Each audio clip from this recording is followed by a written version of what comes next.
Hey, what's going on, guys? It's DeltaGo141 here, and today I'm going to describe what makes Doom so much fun.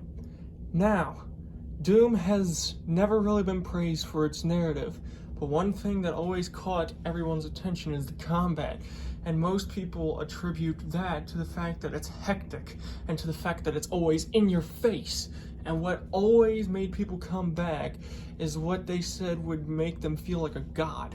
Like they felt like Doom made them feel like an otherworldly being. In my opinion, that's not always the most correct statement. This has taken inspiration from Mark Brown's video in Gamer's Toolkit, I think is what it's called. Game Maker's Toolkit, I think it's one of those. He described what made Doom so fun. And I'm going to go into that with a little bit of my own spin on things, so I hope you guys enjoy. So today, I'm going to be describing Doom 1993 in the form of a chessboard. Now, you may think, why would I need the chess pieces? Well, there has been the statement that Doom feels like chess, and I'm going to describe why that is. So, first we've got the pawn. Now, what would the pawn really accurately describe? The zombie men and the lost souls. Now, why I say that is because it might not seem like much, and they're the easiest to take out, but they can really mess you up in hordes. Like, the zombie men have a really long-range hit scan attack. So, because of that, they can snipe at you. And the Lost Souls, while they have to get close, can fly ridiculous lengths to get close to you. Of course, they have their own weaknesses, and like I said, they're probably the easiest to take out. But, if you let them get in groups, they'll devastate you. And that's why I think they're the most like the pawns. Now for the rooks, we have the demons and specters. Now why I say that is because it takes them to get up really close to you in order to do damage, but when they do damage, they do a whole lot of it. And they also can move in a whole lot of different directions. And like the demons are the brawlers, they get up in your face and they try to bite at you. And while the specters are pretty much the identical to the demons, they also use stealth to their advantage. So they're big bruisers that can move around a lot. Their only weakness is once they get up super close to you, it can be really easy to take them out with like a shotgun or something. And you can also just snipe at them from afar. But don't let them deceive you, because if they get up close, they can take off a lot of health. So that's why I think these two are the most like the rooks. Now we've got the knights. And the knights, I'm gonna be honest with you, I think they're probably the most like the shotgun guys. Now, why do I say that? Well, the knights in chess have a really weird maneuver option where they only move in L's. And while the shotgun guys don't only move in L's, the shotgun guys are pretty weak units, and the only way they're really good is if they get up close. Because even though you can use your shotgun in Doom 1993 from afar, the shotgun guys really can't do that and be very effective. So they have a really weird way of maneuvering towards you, like sometimes they have to zigzag and whatever. So yeah, that's why I think the shotgun guys are the most like the knights, because they can be devastating, but it takes a lot of skill for them to be used properly. Then we have the bishop. I think these are the most like the imps. The imps can move around a lot more places than most of the units can. However, they usually don't get up close to you, even though their claw attacks are devastating. They tend to throw fireballs at you, but they are pretty weak units. So, because of that, that's why I think they're the most like the bishops, because they're maneuverable and their fireball attacks are devastating, but they're pretty weak, and they don't really get up close. They're more like supporting units, kind of like the bishops in chess. The bishops in chess, you kind of use the rooks and the pawns more to be more aggressive, and then once somebody leaves an opening, the bishop comes in and knocks the enemy player's piece over, and then it retreats back to a safe distance. Kind of like how I see the imps. Even if not in Doom 1993, they function like that in the newer games. That's why I think that the imps are like the bishops. Then we have the queen. And the queen to me is the Cacodemon. And here's why I say that. The Cacodemons do a lot of damage up close and far. And they can also do a whole lot of, like I said, they can do a whole lot of roles. They can support, they can attack, they can do pretty much everything that the other pieces can do. And they can also fly. So they're the most maneuverable and they can do the most things. However, at least in Doom 1993, you usually only encounter like 1 to 3 at a time. Like, there's times where you'll encounter several in a room, but usually Cacodemons kind of stay more to themselves, or at the least have like 1 or 2 others.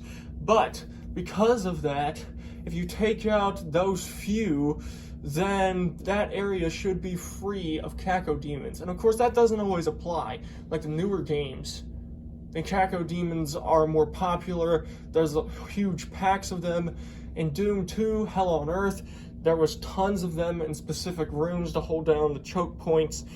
But in Doom 1993, I think they function most like the queens in chess. Now we have the final piece, and we have the king.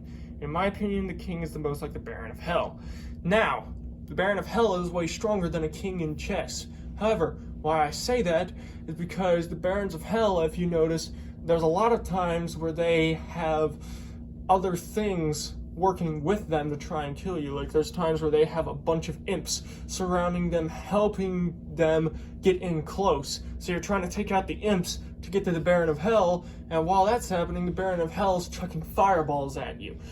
And on top of all that, it makes them some of the toughest units to get to, and on top of all that, they have a very high defense. And they're very big bruisers. Like, the Barons of Hell basically have no weakness. You just have to pray you have enough ammo.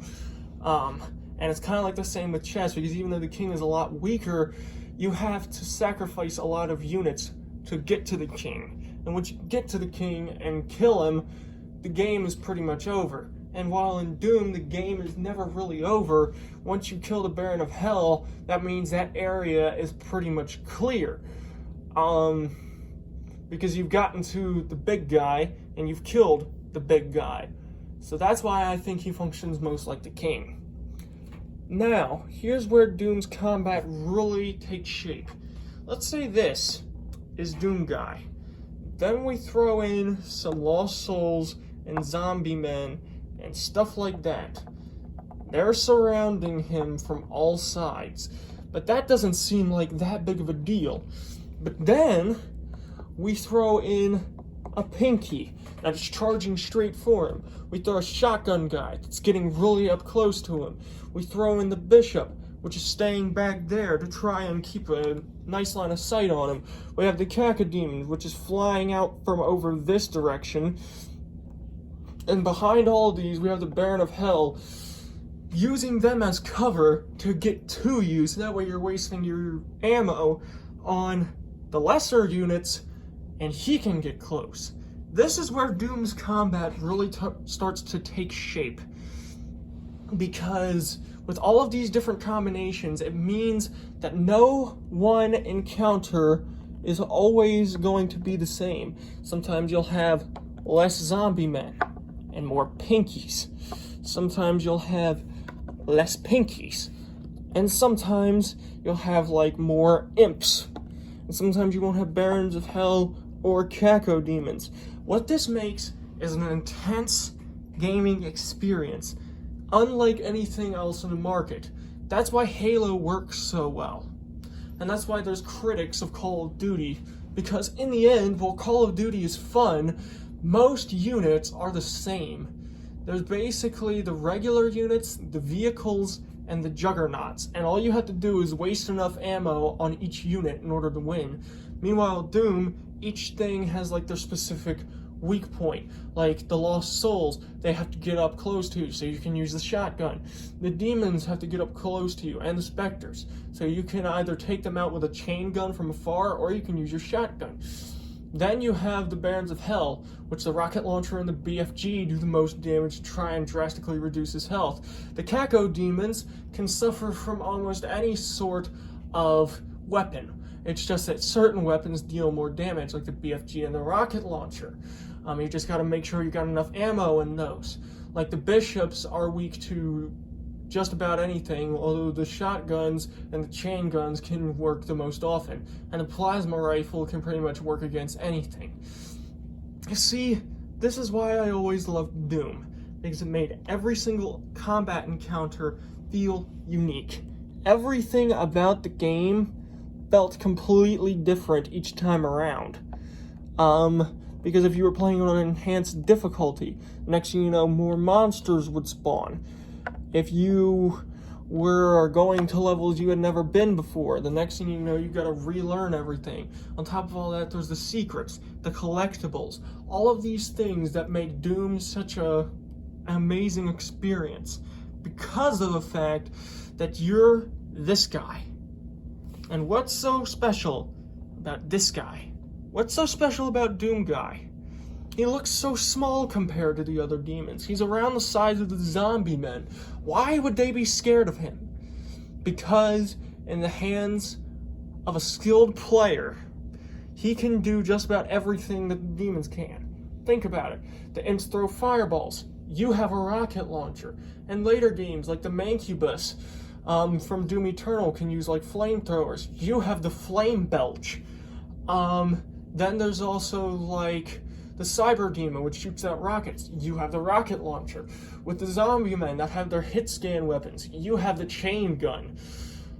With like the Arachnotron, where it can shoot out plasma bolts, you can shoot plasma bolts out of your plasma gun. The Spider Mastermind has a chain gun. Guess what? So do you. You know, there's so many different things that you can do, and you can be just as strong as the demons. In the hands of an unskilled player, the Doom Guy is no better than a zombie man. But in the hands of a professional Doom player, he is a force to be reckoned with. One of the greatest protagonists in video gaming history. Never to be seen in the likes of him again, except for basically the Master Chief, which I still think Doom Guy's better, in my opinion. But what we have here is a game that adapts to the person's skill. And if the person is using all the tools at their disposal and taking advantage of weak points and taking advantage of power-ups and ammo that can be found throughout the game and is able to figure out the patterns in each enemy, they can win more times than not. But it takes that skill. Meanwhile, Call of Duty, you just run through and go around blasting everything. And while Call of Duty games aren't bad, I grew up with Call of Duty. Call of Duty can get repetitive. Meanwhile, Doom never really gets all that repetitive because either you're always discovering new things on your newest playthroughs. If you're upping the difficulty, you're experiencing new combinations of enemies. Some enemies spawn sooner than others. And demons before that didn't come until like later on in the game. You can find them earlier in the game. So basically what I'm trying to say here, why Doom is such an enjoyable experience, is while the lore might be pretty good, it's the combat and the way they flesh out the different encounters and have all of these different kinds of enemies that all behave differently, and you can exploit their weaknesses, that it all works out. And you, if you're experienced, you can upgrade from this guy to like something like a queen or a rook. It's just all up to the player's skill, depends on how they survive and how they manage to work things out. This has been Delta Go 141. Thank you for showing up to this. This is a different kind of video. But if you guys enjoyed it, drop a like, and let me know if you guys want to see me do analytical breakdowns like this again. But yeah, I'll probably have some videos coming out for you guys in the near future. This is Delta Go 141, signing off. Peace!